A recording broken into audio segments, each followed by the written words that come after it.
Hello guys, so in today's video I will be starting from constitutional framework and related laws in India. Like in many other countries, example US, South Africa and so on, in India too, human rights are rooted in the constitution. Means they were so influenced by that framework of UN that several other countries of world, they enriched those rights into their own constitutions.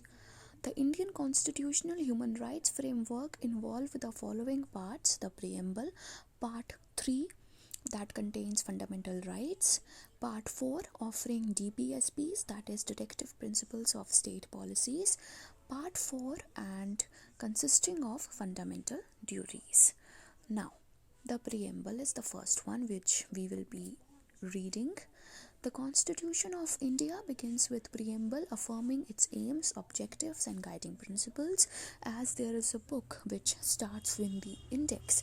So similarly, the Constitution of India is also a sort of book that contains various provisions or various principles that tells that how India has to be governed for time immemorial since this constitution is framed, and it defines what are the aims, objectives, and guiding principles which are enriched in the constitution. So, preamble is basically the key to mind of the constitution makers, as it is said, because in that, even if it is a single word like equality, fraternity, so it suggests that what all principles are given in the whole book in an elaborated manner, and what has to be done in what way to ensure that these principles are preserved and these principles are in practice in real life.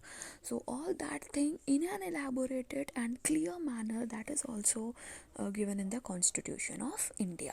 So remember this always: preamble is the preface to our constitution. Whatever is given in the whole book in itself, that is written in short form in several keywords form in the preamble of the Indian Constitution. So all the aims, objectives and guiding principles, provisions, that is provided in the preamble. The principles laid down in preamble are used for interpreting provisions of constitution that are vague and ambiguous, and as discussed in an earlier unit, preamble is basic structure of constitution, and this basic structure case was Keshwanand Bharti case, if you remember. Now, if there is like the judges or the judiciary is the organ which interprets and implements those provisions of the constitution. So how that has to be implemented: if there is a statement, you read it.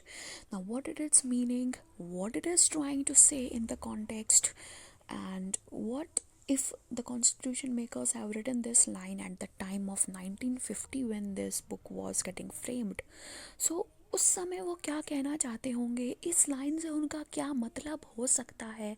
तो ये सब चीज़ें अगर हमें थोड़ा सा interpret करते समय कन्फ्यूजन क्रिएट कर रहा है जजेस के लिए या लॉ स्टूडेंट्स के लिए या लॉ स्कॉलर्स के लिए, तो उन केस में वो प्रीएम्बल को रेफ़र करते हैं. As I said just now a few minutes back, preamble is the key to the minds of constitution makers. So if there is something which is creating a sort of confusion, which is not clear if you are reading a statement, then sometimes let it be a simple statement. Imagine a simple statement, you are reading it and the meaning of it is not crystal clear to you. It is not apparently visible that what it is trying to say. There are some statements which point to 2 or 3 different directions. Oh, this is written this way, इसका मतलब ये भी हो सकता है, इसका मतलब ये भी हो सकता है. हम कहते हैं ना डबल मीनिंग निकल रही है इससे.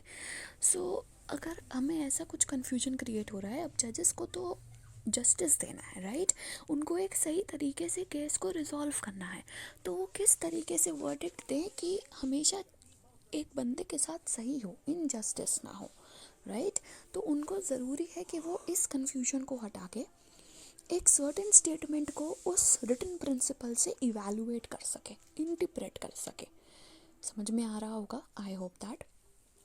इसीलिए वो प्रियम्बल को रेफ़र करते हैं जब भी उनके पास ऐसी कुछ कंफ्यूजिंग सिचुएशन होती है या कोई ऐसा प्रिंसिपल होता है that is creating some sort of ambiguity in their minds. So they refer to the principles that are written in the constitution, that we have to provide justice socially, economically and politically, liberty that is freedom, equality, fraternity, right. तो इन principles को वो देखते हैं. This is what we have done at what date. This is that we gave ourselves a sovereign, socialist, secular, democratic and republic country. And what are the principles that are, or what are the basic things that are to be provided to each and every citizen of India? Justice, liberty, equality, fraternity. Of what? That is also given. So इस line पर अगर हम confuse हैं कि ये line, ये principal constitution का क्या बोल रहा है, तो हम प्रियम्बल पर आएंगे. प्रियम्बल में बोला गया था कि हमें इक्वालिटी देनी है और वो इक्वालिटी से रिलेटेड कुछ मैटर है. अपॉर्चुनिटी, इक्वालिटी ऑफ अपॉर्चुनिटी से रिलेटेड कुछ मैटर है. So they will be saying we have to give equality, let it be. अब हम इक्वालिटी पर ध्यान देते हैं. तो इन सब को देख के, प्रियम्बल को देख के, which is the basic structure, basic structure को कोई भी लेजिस्लेशन डिस्टर्ब नहीं कर सकता. As per the Keshwanand Bharati case, it is held that the legislations can change anything and everything of Indian constitution, but they can't touch or they can't amend the basic structure of Indian constitution, and preamble is one such part of basic structure. So they can't touch, और they उस preamble के साथ वो कोई छेड़खानी नहीं कर सकते. और अगर ऐसा कुछ legislation उन्होंने पास किया that is with an intention to amend certain part of preamble, or with an intention that they will amend or disturb the structure of preamble, so now judiciary comes into play. Now judiciary's role comes to play, और वो कहेगी कि now whatever you are whatever decision you are delivering or whatever legislation you are making, that is null and void because you can't amend basic structure. और आपके इस legislation से basic structure पर effect हो रहा है, तो हम आपका ये decision, हम आपका ये legislation null and void declare करते हैं. null and void का मतलब अब आपके इस legislation की कोई वैल्यू नहीं है in the eyes of law. और जब कोई वैल्यू नहीं है तो आप इसको कहीं भी, किसी भी स्टेट, किसी भी छोटे से छोटे एरिया में इंडिया के इम्प्लीमेंट नहीं कर सकते. ठीक है, तो ये होता है generally. In that, doctrine of basic structure takes away the amendment power of parliament with regards to certain features of constitution. As I said, the legislature can't amend those parts or those provisions which are a part of basic structure. So amendment power is taken away from the parliament. And what are those features? Democracy, rule of law, secularism, separation of powers, judicial review. Some of these appear in preamble. Preamble, you know what it is. We, the people of India, having solemnly resolved to constitute India into a sovereign, socialist, secular, democratic republic, and to secure to all its citizens justice, social, economic, political, liberty of thought, expression, belief, faith and worship, equality of status and of opportunity, and to promote among them all fraternity, assuring the dignity of individual and unity and integrity of the nation. In our Constituent Assembly, this 26th day of November 1949, do hereby adopt, enact and give to ourselves this Constitution. So let me explain what this all mean. Sovereign मतलब supreme rule making body Indian government है for India. So any other country of the world cannot interfere in the internal matters of the country. Any other external government can't tell or can't advise the Indian government that how it has to rule over its own country. So that means sovereign, supreme rule making body Indian government है for India, और कोई भी other government उसको नहीं बोल सकता कि आपको किस तरीके से रूल करना है या क्या लॉ आपको अपने देश के लिए बनाने चाहिए. ठीक है, तो कोई एक्सटर्नल पावर हमको प्रेशराइज, हमको इंटरफेयर नहीं कर सकती. That is sovereignty. और तभी जब CAA मैटर हुआ था और वेरियस कंट्रीज लेजिस्लेशंस या उनके रिप्रेजेंटेटिव्स, डेलीगेट्स बोल रहे थे that it is a wrong thing, CAA वापस ले लेना चाहिए या जो कुछ भी था, तब इंडिया इंटरनेशनल लेवल पे एक ही बात बोल रहा था, India is a sovereign country, you can't interfere in our internal matters. So that's the basic feature of sovereignty. Socialist means for each and every citizen it considers as a socialist country. Secular, there is no official religion of India. All the religions are given equal respect and honor. They have equal level that is considered for each and every religion which is existent in India. As you know, India is a land of diversities.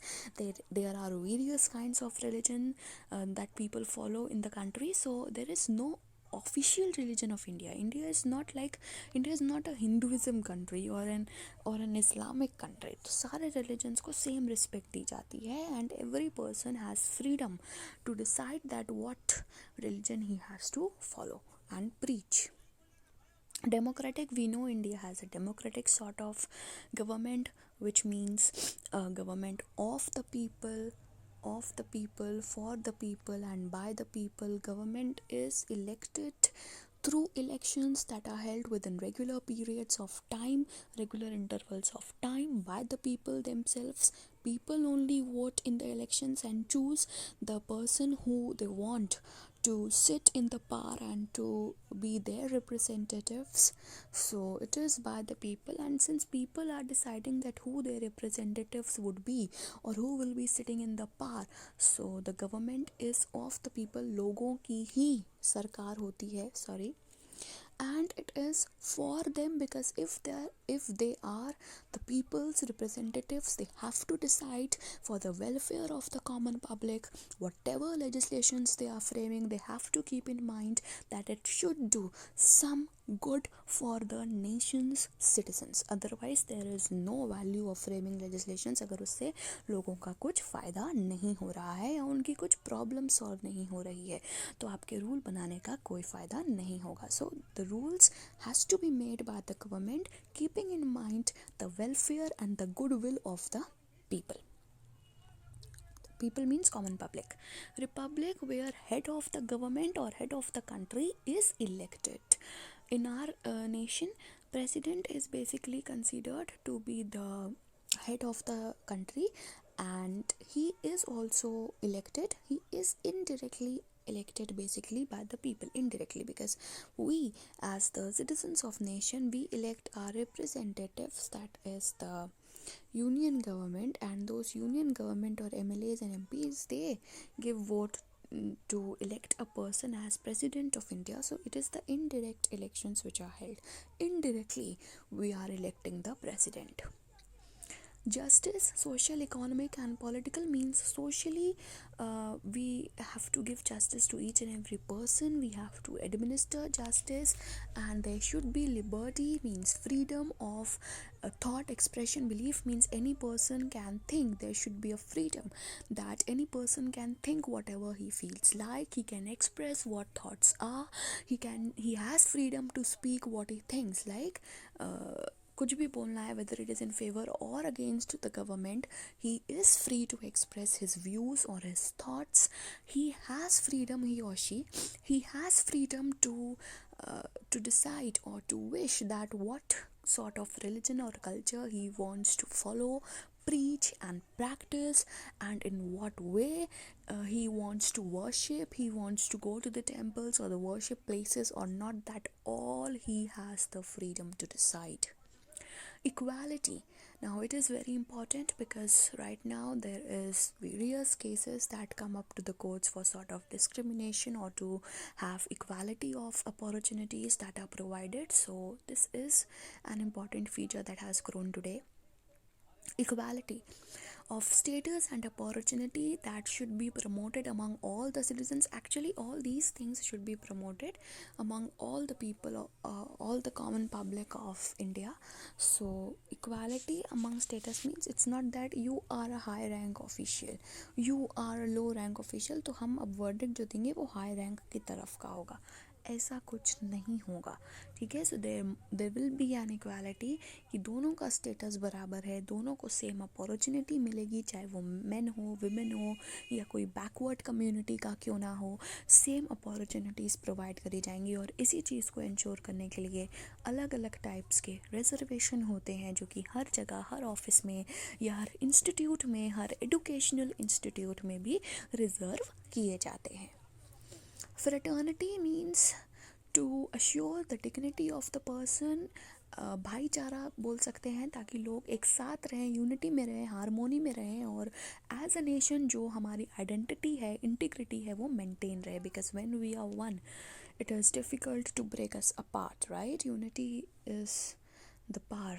So that's why, to ensure unity in dignity of the individual and integrity of India as a nation, preamble proclaimed these rights and freedoms, provisions of which are contained in constitution in various parts and clauses, aimed to secure to all its citizens those rights and freedoms.